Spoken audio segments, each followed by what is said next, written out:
Hello, everybody. Scott Golden here, Golden Opportunities Coaching YouTube channel. Welcome to those of you who are new. Welcome to those of you who are seasoned veterans. What we do around here is bring about conversations of a psychological, mental health, emotional health paradigm. We do that as often as we can, usually several times per week, and we can make something happen for your listening pleasure. We often do that in a positive and healthy way. Anyway, this is things that may destroy your mental health. We've got over 1,400 of these available for your listening pleasure. Obviously, we want it to be a positive experience for your benefit, and we continue to do that as often as we can. In any event, if you are looking for life, business, relationship coaching, would love to be of assistance to you. I've worked with over 18,000 people now in multiple countries and continue to make that connection for your listening pleasure as often as I can, although I got to grab my phone at this particular moment and ultimately um, make something better there. Anyway, we can kind of. Okay, so, and kind of we go forward a little bit into value there and ultimately um, kind of getting to a place of what are some things that can destroy mental health without necessarily meaning to. One is comparison. The illusion of competition, the illusion of the need for comparison is a false narrative. It's a false lie. What it means is ultimately no one really cares whether or not you have the ideal things that you need to be doing or those things. And ultimately, uh, it can be a little overwhelming. It can be a little bit of a struggle. It can be a little bit of a long-term value. And um, when you don't understand how to step forward, when you don't understand how to connect on a deeper level, and or you have the struggle of thinking that it's your responsibility to make those decisions, the responsibility to come to a place of for lack of a better term, higher value, or um, the need to kind of balance that way out.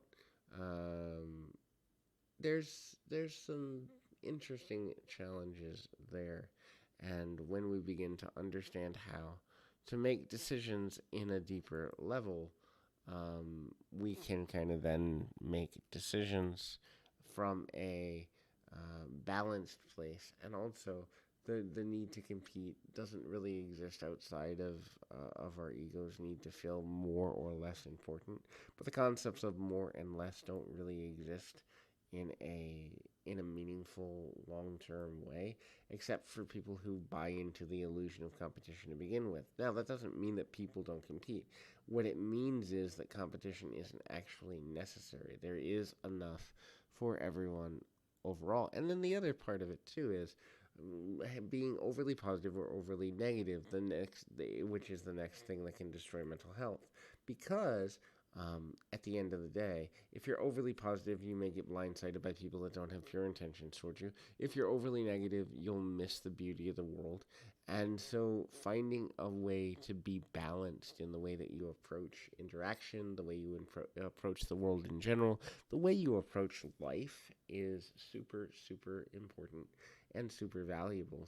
So when we begin to understand the need to do that, life becomes easier, simpler, and more magnified and more meaningful, and ultimately might even get us to a place of some level of deeper value there. And so knowing how to do that or being willing to do that is a super valuable thing, and ultimately can get us somewhere good, we hope. So the next thing there is not having the boundary to say no to a person.